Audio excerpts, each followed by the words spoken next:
Are you looking to update your Facebook page by deleting your current avatar? Let's walk through the simple steps together. Begin by opening the Facebook app and logging in to your account. Once you're logged in, locate the menu icon represented by 3 horizontal lines. Scroll down and select Pages from the menu options. Next, switch to your desired page by tapping the down arrow next to your profile photo at the top of the screen. Choose the specific page you want to make changes to. Now tap on your page's profile picture. Look for the Edit icon at the top right corner of the screen and give it a tap. To edit your avatar, tap on the Edit option next to the Avatar section. This will allow you to make adjustments to your current avatar.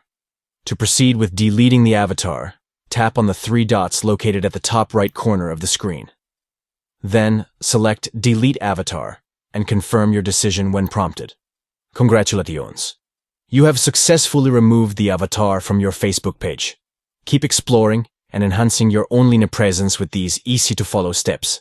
Stay tuned for more helpful tips and tutorials on managing your social media profiles. Thank you for watching.